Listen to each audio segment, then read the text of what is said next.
قبیلہ بنو عمر بن عوف کی صلح کروانے کے لیے حضور تشریف لے گئے، تو واپس آتے آتے دیر ہو گئی، تو حضرت صدیق اکبر رضی اللہ تعالیٰ عنہ مصلی پہ آئے نماز پڑھانے کے لیے۔ تو جب نماز پڑھانے کے لیے کھڑے ہوئے، اتنے دیر میں حضور بھی تشریف لے آئے۔ جب حضور تشریف لے آئے تو پیچھے آ کے کھڑے ہونے لگے۔ صحابہ نے دیکھا کہ حضور آگے ہیں، انہوں نے پیچھے سے لے کر کے مصلی تک راستہ خالی کر دیا۔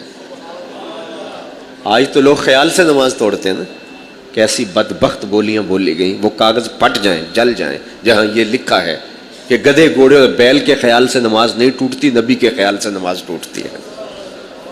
مجھے پوچھو، یہ نماز پڑھائے ہیں اور نماز کے اندر راستے چھوڑ دیے، استقبال کیا، اور رسول اللہ تشریف لا رہے ہیں۔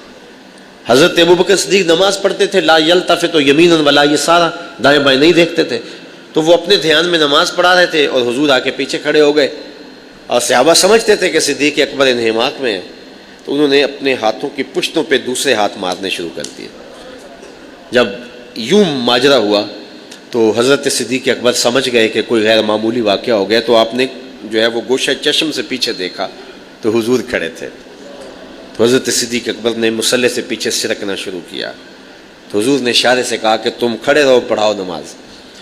لیکن حضرت ابوبکر صدیق نے دونوں ہاتھ کھڑے کر کے اللہ کی بڑائی بولی، اللہ اکبر کہا، گویا حضور کا شکریہ ادا کیا، اور پھر پیچھے آگے حضور مصلی پہ آ گئے۔ نماز پڑھی گئی، سلام پھرا، حضور نے کہا، ابو بکر جب میں نے تجھے کہا تھا کھڑے رہو تو تم پھر پیچھے کیوں آ گئے؟ تو سنو حضرت ابو بکر نے کیا کہا رضی اللہ تعالیٰ عنہ نے، کہا حضور ابو قحافہ کے بیٹے کی جرأت کب ہوئی کہ رسول اللہ کے آگے کھڑا ہو کے نماز پڑھائے؟ ما کان لابن ابی قحافہ ان یؤم النبی صلی اللہ علیہ وسلم، یہ ابو قحافہ کے بیٹے کی جرأت کیسے ہوئی کہ رسول کریم کے آگے کھڑا ہو کے نماز پڑھائے؟ اب حالت نماز میں بھی ادب کے دامن کو ہاتھ سے نہیں چھوڑا۔ اور آپ جانتے ہیں صحابہ تو بات کرتے تھے تو پہلے بولتے تھے، فدا کا امی و ابی یا رسول اللہ، میری ماں بھی آپ کے قدموں پہ قربان ہو، میرا باپ بھی آپ کے قدموں پہ قربان ہو۔ تو یہ ان کا انداز محبت ہے، اور یہ بھی کبھی بھی قضا نہیں ہوتا تھا۔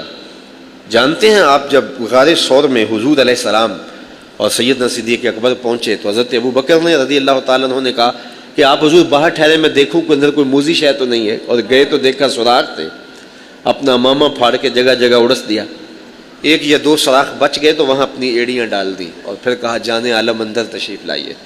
تو حضور جب تشریف لائے تو حضرت ابو بکر صدیق کی ران پہ حضور نے سر انور رکھا، اور حضور محو استراحت ہو گئے۔ اور سانپ نیچے سے سارے سوراخ بند پاتا ہے، اور جہاں انسانی گوشت دیکھا تو اس نے ڈنگ لگانا شروع کیا، ایک سانپ اور دوسرا پہاڑی سانپ۔ اس نے جب ڈنگ لگایا نا تو حضرت ابو بکر صدیق نے اپنی ٹانگ کو جنبش نہیں ہونے دی، اس ڈر سے کہ کہیں حضور بیدار نہ ہو جائے۔ ساری توجہ ادھر رہی کہ میری ٹانگ کو جنبش نہ آئے اور حضور بیدار نہ ہو جائیں، توجہ ادھر لگی رہی۔ زہر سرایت کیا تو آنکھوں سے بے اختیار آنسو ڈلے اور حضور کے رخسار پہ گرے۔ حضور بیدار ہو گئے اور کہا، مالک یا ابا بکر، ابو بکر کیا ہوا؟ تو یہ ہنگامی حالات تھے۔ آپ کی ہمسائیگی میں شیخ الحدیث بستا ہو، بہت بڑا عالم بستا ہو، آپ کے گھر میں اچانک چور آ گھسے تو اس کو پکارنا ہو تو اسے کیا جس طرح وہ نقیب محفل پکارتا اس طرح پکاریں گے؟ حضرت علامہ مفتی قبلہ صاحب ہمارے گھر چور آ گئے، بلکہ آپ سارے ادب کے الفاظ حذف کر دیں گے۔ کیوں حذف کریں گے؟ کہ ہنگامی حالات ہیں، اور جب حالات ہنگامی ہوں تو اس وقت مختصر انداز کے اندر جو ہے وہ بات کی جاتی ہے۔ اب جب سیدنا صدیق اکبر رضی اللہ تعالیٰ عنہ کہ پاؤں پر سانپ ڈنگ پہ ڈنگ لگا رہا ہے، ہنگامی حالات تھے، حضور نے فرمایا، مالک یا ابا بکر، ابو بکر کیا ہوا؟